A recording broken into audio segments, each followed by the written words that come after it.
하나님 말씀 누가복음 13장 18절에서 35절까지 말씀 교독합니다. 누가복음 13장 18절에서 35절까지입니다. 오늘은 3월 3일 금요일 아침입니다.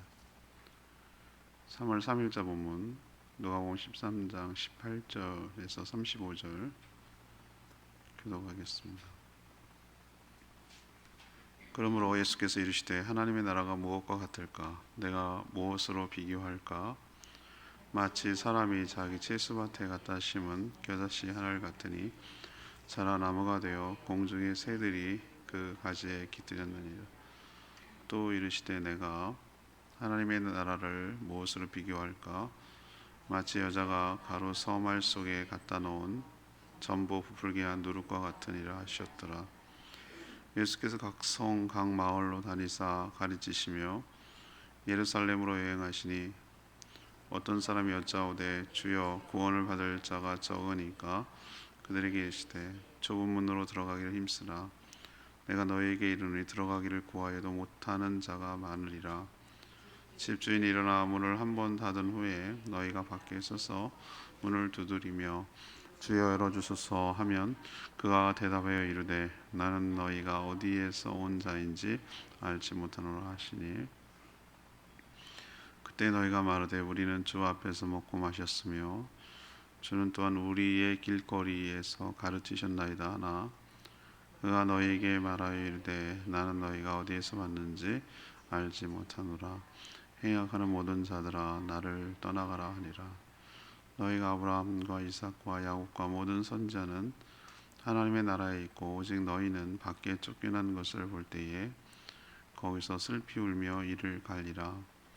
사람들이 동서남북으로부터 와서 하나님의 나라 잔치에 참여하리니 보라 나중된 자로서 먼저 될 자도 있고 먼저 된 자로서 나중될 자도 있느니라 하시더라. 곧 그때에 어떤 사람들이 나와서 이르되 나가서 여기를 떠나소서 헤롯이 당신을 죽이고자 하나이다. 이르시되 너희는 가서 저 여호에게 이르되 오늘과 내일은 내가 귀신을 쫓아내며 병을 고치다가 제 3일에는 완전하여지리라 하라.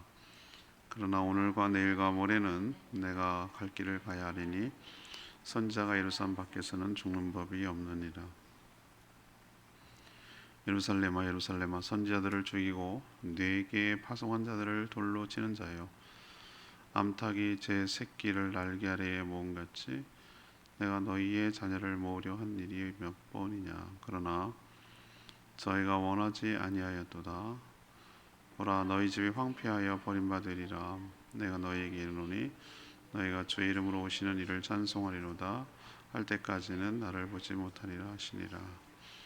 아멘. 예수님은 겨자씨와 누룩을 통해 하나님 나라가 커질 것을 확장할 것을 설명하셨습니다. 또 구원받는 자가 적으니 좁은 문으로 들어가기를 힘쓰라고 하셨습니다. 주님과 함께 있어도 행악하는 자들은 천국에 들어갈 수 없다고 하셨습니다. 또 나중된 자가 먼저 될 수 있다고 하셨고요. 헤롯이 죽이려 하니 피하라고 하자 자신의 길을 갈 것이며 또 예루살렘을 날개 아래 품으려 했지만 거역함으로 망할 것이라고 경고하는 내용이 오늘 내용이 되겠습니다. 오늘 키워드는 하나님의 나라입니다. 그래서 질문은 하나님의 나라의 특징은 무엇입니까? 이것이 오늘 질문입니다. 먼저 18절에서 22절까지 말씀 엄청나게 확장되며 모든 것을 변화시킨다. 이것이 하나님 나라의 특징입니다. 예수님은 하나님의 나라가 어떤 특징이 있는지 겨자씨와 누룩을 통해서 비유로 설명하셨습니다. 겨자씨 그리고 누룩의 특징이 있다면 둘 다 엄청나게 커진다라는 특징이 있습니다. 여러분 겨자씨 보신 적 있어요? 겨자는 먹을 줄 알았지 본 적은 없이 저도 못 보다가 누가 보여줘서 알았어요. 보여서 알았는데 깨알 아시죠? 참깨보다도 훨씬 작아요. 그러니까 참깨의 4분의 1? 참깨 한 알의 4분의 1보다 작은 것 같아요. 아주 조그만한 거죠 겨자씨가. 그렇지만 저는 겨자가 어떻게 생긴지 성체는 못 봤어요. 성체는 못 봤어요. 근데 깨보다 작은 씨앗이지만 밭에 심으면 자라서 나무처럼 엄청 나무 정도로 이렇게. 어떤 때는 하루 한 해 살의 식물이지만 여러분 그거 아시죠? 한 해 살고 겨울 되면 죽는 거지만 풀인데 분명히 풀이잖아요. 한 해 살이는 풀이라 하지 나무라 하지 않습니다. 근데 나무보다 더 튼실한 게 있습니다. 잡초인데도 그걸 뽑아내려면 나무같이 뽑아내야 되는 경우도 있어요. 그렇게 튼실하게 큰데 아마 이 겨자가 그 정도로 커가는 것 같아요. 그래서 공중의 새들이 깃들 정도로 성장하는 엄청난 확장을 얘기하는 것이죠. 이처럼 하나님 나라는 어떠냐? 역시 작게 시작한다는, 아주 작게 미약하게 출발하지만 점차 엄청나게 커져서 새들이 깃든다. 이 얘기는 많은 사람들을 품을 정도로 성장한다라는 것을 이 겨자씨, 겨자나무 비유로 설명하고 있는 것이죠. 누룩은 또 어떻습니까? 누룩은 효모 같은 것이죠. 누룩 곰팡이균이라고도 할 수 있고, 이게 발견됨으로 인해서 우리가 얼마나 많은 혜택을 봅니까? 뭐 술 만드는데 누룩, 요즘은 그렇게 안 할 수도 있지만 옛날 전통적으로 술 만들거나 매주를 하기 위해서는 누룩이 필수거든요. 이게 반드시 있는데 누룩의 특징이 뭐죠? 변화시킨다는 데 있어요. 변화시킨다. 아주 소량의 누룩이라도 가루 서말 속에, 서말이면 꽤 많잖아요, 그죠? 엄청난 양인데 그걸 넣어두면 어떻게 합니까? 시간이 지남에 따라 그 전체를 뭐하죠? 발효시킨다는 거예요. 발효시킨다. 변화하게 한다. 아까 겨자씨는 뭡니까? 외형적으로 성장시킨다. 그럼 누룩은 어떤 특징이 있죠? 변화시킨다. 전부를 변화시킨다. 이런 특징이 있습니다. 그만큼 강력한 뭐죠? 생명력이 있다라는 것을 보여주는 것이죠. 예수님은 이 씨 뿌리는 자의 비유처럼 오늘도 보니까 각성 각 마을로 다니시면서 가르치시는 거 보이죠? 22절에. 이게 뭐 하는 겁니까? 겨자씨 작은 누룩을 심는 작업을 하는 거예요. 뿌리는 작업, 심는 작업을 하는 것이죠. 그래서 하나님 나라를 세워가는 것이죠. 지금도 어떻습니까? 현재 진행형, ing입니다. ing. 현재 진행형. 지금도 하나님 나라는 성장합니까? 네, 저 성장한다고 봅니다. 변화시킵니까? 예, 변화시킨다고 봅니다. 그게 바로 여러분이 증거라고 할 수 있는 것이죠. 복음이 퍼져서 우리나라까지 들어왔고 130년 전에 우리는 또 복음을 전해서 여러 사람들, 여러 부족국 열방들을 복음 전하는데 쓰임 받고 있는 나라예요. 저는 하나님이 우리나라를 왜 이렇게 엉망진창이고 망할 거 위태위태 할 가운데 이렇게 붙들어 주시는가 하면 생각해 보면 이런 강대국의 틈바구니에서 신기할 정도로 하는 거라고 생각하는 이유가 그냥 제 나름 생각이에요. 복음을 전파하기 위해서 하나님께서 쓰시려고 그렇게 하시는 것이라고 저는 생각을 해요. 우리나라가 미국 다음으로 세계 곳곳에 복음 선교사를 보낸 나라예요. 선교사를 보낼 때 그냥 혼자 갑니까? 얼마나 많은 기도와 후원이 따라가냐고요. 아주 작은, 우리 교회 같은 작은 교회도 많은 선교사들을 기도하고 후원하잖아요. 왜? 그게 바로 겨자씨를 뿌리는 작업이고, 씨 뿌리는, 여기 보세요. 예수님 각성 각 마을로 다녔다고 그랬잖아요. 우리가 못 가니까 그분들을 파송해서 그분들이 그런 역할을 감당하도록 씨 뿌리는 작업을 하도록, 씨만 뿌려지면 누룩이 심어지면 성장하고 변화하니까, 그래야 주님의 소원을 이루는 것이고 주님의 뜻을 이루는 것이니까. 지금도 하나님 나라는 계속해서 겨자씨처럼, 겨자나무처럼 또 누룩처럼 성장하고 변화시켜 나가고 있는 중인 줄 믿습니다. 두 번째는 하나님 나라는 어떤가? 23절에서 30절까지 행악치 않고 좁은 문으로 들어가야 갈 수 있는 곳이라는 거죠. 행악하지 않고 좁은 문으로 들어가야 된다는 것이죠. 어떤 사람이 예수님께 구원을 받는 사람이 적은지 많은지 쿼터를 물어요. 커트라인이 어떻게 돼요? 몇 명이에요? 신천지들 대부분 14만 4천 명이라고 뻥쳐놨다. 그건 상징이거든요. 12사도와 12지파를 갖다 곱하기 하면 14만 4천이에요. 그건 상징이에요. 상징. 구약과 신약의 성도들이 합쳐진다는 그런 의미예요. 자기 필요할 때는 그걸 갖다 문자적으로 해석해요. 14만 4천 명이 돼야 구원. 넘었어요 이미. 걔네 지금 몇십만이 넘는다고 뻥치잖아요. 근데도 계속 전도하는 이유는 14만 4천 명 구원 받는다며요. 또 그걸 달리 해석하는 거예요. 워낙 그 거짓말들을 잘하고 항상 거짓의 아비가 마귀잖아요, 마귀. 그 후예들이거든요. 그건 상징이에요, 상징. 그런데 쿼터라고 그때도 궁금했던 것 같아요. 모든 인간들은 뭐냐, 고개 하나만 들어가면 되지, 어쨌든 들어가면 되지, 천국에 몇 명인지 궁금한 거예요. 많은가 적은가 이게 궁금한 거예요. 숫자에 관심 많아요. 정원이 몇 명인지 궁금해요. 그러나 예수님 뭐를 말합니까? 몇 명인지가 중요한 게 아니다. 더 중요한 사실은 어떻게 해야 천국에 가는지, 반대로 어떻게 하면 천국에 들어가지 못하는지, 이게 더 중요하지. 몇 명인지, 이거 자꾸 몇 명이라는 말은 뭐죠? 조금 인원이 많으면은, 오늘 뉴스 보니까 뒤집어지는 일이 있는데 10년 만에 현대자동차 생산직을 직원을 400명을 뽑는데 마비가 됐어요. 마비. 서버가 한꺼번에 3만 명이 몰리고 10만 명이 대기 중이래요. 얼마나 취업하기가 어렵고 좋은 직장 원하면은 그런 난리가 뭐냐. 우리는 자꾸 쿼터를 생각해요. 얼마만 뽑지? 얼마나 하면지? 뭐 몇 명 정원이지? 그러면 거기만 들어가면 되니까. 이런 생각으로 얄팍하게 천국도 생각하는 사람들이 많단 말이에요. 부족해도 미달이라도 거기만 들어가면 되잖아. 이런 식의 그 사고방식을 갖고 있는 사람들이 많단 말이에요. 근데 예수님 오늘 무슨 얘기를 합니까? 그게 몇 명인지는 다 해당되면 다 해당될 수도 있고, 다 안 되면 안 될 수도 있는 것이지, 몇 명인지가 중요한 게 아니다. 무슨 정해놓고 하는 거 아니다. 그럼 들어갈 자와 못 들어가는 자를 지금 설명하는데 뭐라고 이번에 비유로 설명합니까? 좁은 문 갖고 얘기했어요. 좁은 문. 우리도 여러분 그 일부러 그렇게 한 문이 있는데 쪽문처럼 정말 몸을 비틀고 조그맣게 개구멍처럼 그렇게 들어가야 되는 문이 있기도 합니다. 그죠? 그런 문처럼 좁은 문으로 들어가기를 힘쓰라고 그랬어요.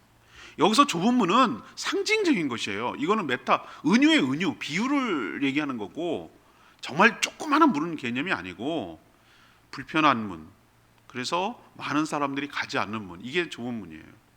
좁다라는 것은 뭘 의미합니까? 소수라는 뜻도 있지만 그렇게 살기가 쉽지 않고 그렇게 살아가는 사람이 뭐하다? 적다라는 뜻도 있는 것이죠. 많은 사람들이 천국에서 제외된 곳에 여러분 놀랄 것입니다. 저 사람도 못 들어왔어? 뭐 이런 깜짝 놀랄걸요, 여러분. 의외로 많이 못 들어올 수도 있어요. 의외로. 그들은 오늘 뭐라고 얘기합니까? 문 닫힌 후에 밖에 서서 문을 두드리며 주님 열어주십시오. 주님 뭐라고 그런다고 그래요? 너희를 어디서 왔는지 알지 못. 야, 주님 모르면 끝나는 거예요. 주님 못 알아보면. 근데 이들이 말하는 게 뭐죠? 전 26절에 참 충격받았어요. 그때 뭐라고 그러냐, 못 들어간 사람이 하는 하소연이에요. 우리가 주님 앞에서 먹고 마셨지 않습니까? 주님이 저희들 길거리에서 가르치셨지 않습니까? 이렇게 이제 막 인연을 얘기하는 거예요. 26절에. 어떻게 못 알아보실 수가 있습니까? 근데 예수님 뭐라고 하는 거죠? 주님 앞에서 먹고 마시는 거 소용없어요. 주님이 가르침을 받았다는 거 소용없어요. 그게 소용없다는 거예요. 구원의 조건에. 모른대요. 그런 사람들을. 한두 명이어야지 뭐 이렇게 얘기하는 거예요. 근데 27절에 충격적이잖아요. 나는 너희가 어디 왔는지 모른다. 행악하는 자들아, 나를 떠나가라. 와! 밖이 쫓겨나서 슬피 울며 이를 갈미 있으리라.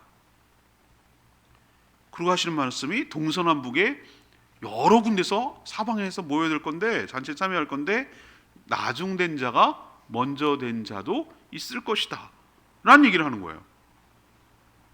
여기서 분명히 보여지고 있죠. 주님으로부터 앞에서 먹고 마셨다고 해서 들어가는 거 아니에요.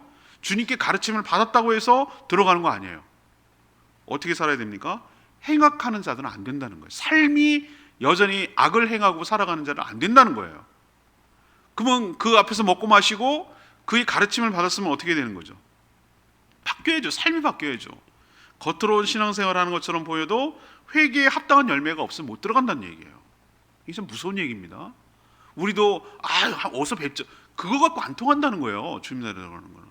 주님의 뜻에 순종하며 합당하게 살아가는 사람, 그렇지 않은 사람이 행악하는 사람이에요. 반드시 그래요. 우리가 공격하지 않으면 수비하는 게 아니기 때문에, 우리가 주님의 뜻을 순종하고 따르지 않으면 그건 곧 반대로 행악하는 거라는 얘기예요. 그리고 순서가 바뀌는 거. 먼저 믿었다고 저같이 몇 대째 예수를 믿느니 뭐 목사이니 뭐 그러니 그런 얘기 일도 하지 마세요. 나중된 자가 먼저 되는 거 좀 많이 봅니다. 처음에 신앙생활하는데 맨날 선인장처럼 살던 사람은 그 모양 그 타령이거든요. 계속 그래요. 안 죽었나? 안 죽었어요. 죽은 거나? 안 죽었어요. 살았나? 죽은 것 같아요. 그리고 선인장처럼 살아요. 근데 나중에 예수 믿는데 뜨거워. 정말 막 스펀지처럼 받아들여요. 뭐 가르치는 게 무서워. 뭐 그대로 다 하니까. 그런 분 보면 제가 얼마나 무섭고 책임감을 느끼는지 몰라요. 이거 잘 가르쳐야 되겠네 이거. 만약에 잘못 가르쳐놓으면 이거 내 책임이네 이런 생각이 들 정도로 무섭게 말씀 배우는 대로 순종하고 매일매일 실천하고 그렇게 살려고 몸부림치는 사람들 나중에 보면은 시간이 조금 지나가 보면은 확 사람이 신앙이 커 있어요. 나중에 감당이 안 돼요. 와, 저 사람이 저렇게 성장이 믿음이 좋아졌나? 이런 생각 깜짝 놀랄 정도예요. 나중된 자가 먼저 되는 거. 이거 꼭 기억하시고 분발하고 정신 차리고 각성하고 이렇게 살지 않으면 우리도 이꼴 당할 수 있겠구나라는 생각을 늘 명심하고 살아가야 될 줄로 압니다. 세 번째는요, 31절에 35절까지 말씀, 막을 수 없으며 배척하며 버림받는 것. 이게 바로 하나님 나라에서 일어난 일이에요. 한 바리새인이 예수님께 와서 뭐라고 그러냐면 헤롯 안티파스겠죠. 헤롯이 예수님마저 죽이려고 합니다라고 뭐 하는 거죠? 떠나가라고 그랬어요. 도망가라고, 피하라고 그 얘기죠. 마치 예수님을 위해 주는 척 말하죠. 근데 사실은 그게 아니었어요. 예수님을 위하는 것 같지만 예수님을 모르고 믿지 않는 자가 이런 태도를 취해요. 예수님이 이미 승천할 때가 가까워져서 뭐라고 합니까? 예루살렘을 지금 가는 중이죠. 가겠다고 굳게 결심했다고 그랬잖아요. 그래서 예수님 오늘 뭐라고 합니까? 오늘과 내일은 뭐하고? 귀신을 쫓아내고 병도 고치며 자신의 길을 갈 거다. 너네들이 그거 신경 쓰지 마. 내 길 갈 거다. 내 길을 간다. 그러나 3일에는 완전, 이거는 그 예수님 부활을 갖다가 상징하려고 이렇게 하는 거예요. 3일에는 뭐하리라? 완전해지리라. 내 길 간다. 너네들 신경 쓰지 마라. 그런 거 난 개의치 않는다. 그런 거 무서워하지 않는다. 여기서 가는 길은 십자가의 길이잖아요. 그리고 하는 말, 그 뒤에 말이 십자가라는 걸 의식하고 있다는 걸 알 수 있어요. 선지자가 예루살렘 밖에서 죽는 법이 없다. 이 얘기는 뭐죠? 헤롯이 죽이려고 해도, 그죠? 죽이려고 해도 네가 마음대로 안 된다. 죽는 것조차도 뭐죠? 하나님의 계획과 일정 가운데 있다는 거예요. 이 말은 십자가에서 대속의 죽음을 죽은 후에 3일 만에 부활할 것을 이렇게 암시하고 예고하는 말이라고 할 수 있겠어요. 예루살렘을 향해서 예수님은 암탉이 새끼를 날개 아래 품으려고 엄청나게 노력했으나 그들이 원하지 않았다고 그랬어요. 그들이 원하지 않았다. 탄식하죠. 이 말은 하나님이 그들을 구원하시려고 부단히 노력했지만 그들이 거역하고 거절했다는 뜻이에요. 그 결과는 35절의 말씀대로 결국은 심판인 것이죠. 하나님 나라는 누구도 막을 수 없고 하나님 나라는 지금도 계속 전진해 가고 있는 줄로 압니다. 아까 말했던 말이 참 마음속에 확 오죠. 30절. 보라, 나중된 자로서 먼저 될 자가도 있고 먼저 된 자로서 나중될 자도 있느니라. 정신이 들도록 경각심을 주시는 말씀이죠. 신앙에는 역전도 가능하다는 얘기예요. 늦게 예수 믿었다고 낙심할 것도 없어요. 좁은 문으로 들어가 주를 따르며 헌신할 때 먼저 된 자가 될 수 있죠. 반대로 먼저 되었다고 자만해서도 곤란하죠. 좁은 문으로 들어가기를 주저하고 그저 주님 앞에서 먹고 주님의 가르침만 받는 것을 즐기는 것, 그것만 멈추는 사람들이 있어요. 그냥 거기 흉내만 내고 알짱알짱 하는 거죠. 교회만 다니는 거죠. 삶은 안 바뀌고. 생명 살리는 일을 하지 않는다면 그것은 나중된 자가 될 수 있다라고 우리에게 경고하고 있는 말씀이니까 이 말씀 꼭 붙들고 정신 차리고 계속해서 신앙에 꾸준히 정진해 나가는 저와 여러분 되기를 원합니다. 오늘 말씀 붙들고 기도하기 전에 923장 찬양지 부르고 기도하겠습니다. 찬양지 923장입니다.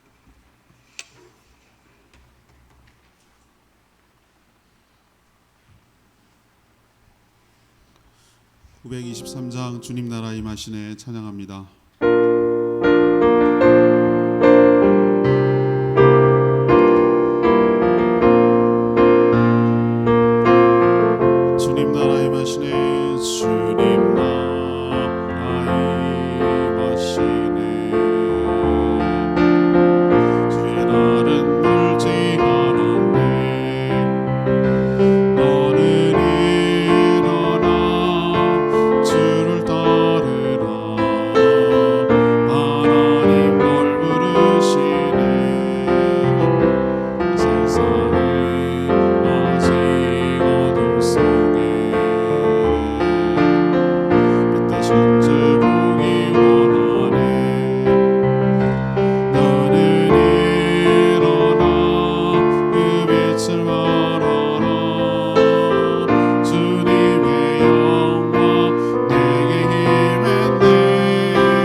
수 있는지 어떻게 해야 되는지 가르쳐 주셨습니다. 나중된 자가 먼저 되고 먼저 된 자가 나중될 수도 있다는 거 여러분 기억하시기를 바라고, 주님 옆에서 먹고 마시고 그의 가르침을 받았다고 해서 행악하는 자들아 나는 도저히 너를 모르겠다 이 말을 들을 수도 있다는 거 우리가 명심하고 살아가기를 원합니다. 주여 오늘도 정신을 차리고 끝까지 충성을 다해서 주님 앞에 서는 그날까지 성실하게 신앙생활을 하게 해달라고 주여 외치며 기도합니다. 주여 하나님 주님 나라니 하시네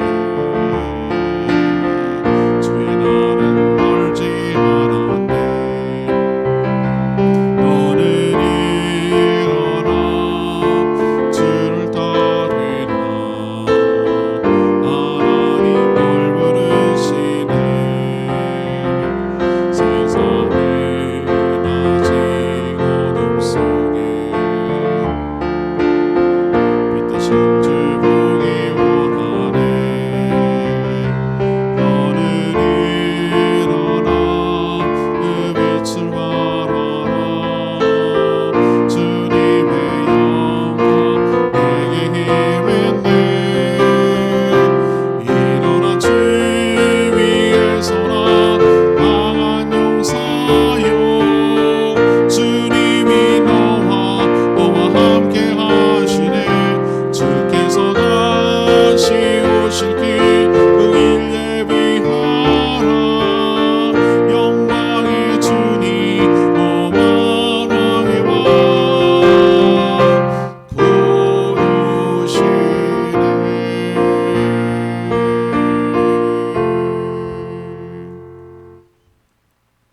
하나님 저희에게 하나님의 나라를 가르쳐 주셔서 감사합니다. 시작은 미약하나 끝은 엄청나게 성장하며 확장될 줄 믿습니다. 구원받은 자들을 모두 품을 정도가 될 줄 믿습니다. 모든 사람을 변화시킬 줄 믿습니다. 주님 앞에서 먹고 주님의 가르침을 받고 그칠 것이 아니라 좁은 문으로 들어가게 힘쓰게 하여 주시옵소서. 모두 꺼려하고 힘들어하는 그 십자가의 길을 주님 따라가게 하여 주시옵소서. 사람들이 하나님의 나라를 막았으며 방해해도 결코 하나님 나라는 중단될 수 없음을 잘 압니다. 주님처럼 우리도 묵묵히 주의 길을 걸어가게 하여 주시옵소서. 오늘도 간구하는 모든 기도 주님 응답하시고 모이는 목장들마다 축복하시고 은혜로 가득 채워 주시옵소서. 주님께 모든 것 맡기며 예수 그리스도의 이름으로 축복하며 기도합니다. 아멘. 오늘 하루도 주님의 은혜 가운데 살아가는 복된 하루 되길 축복합니다. 충분히 기도하고 하루 시작합니다.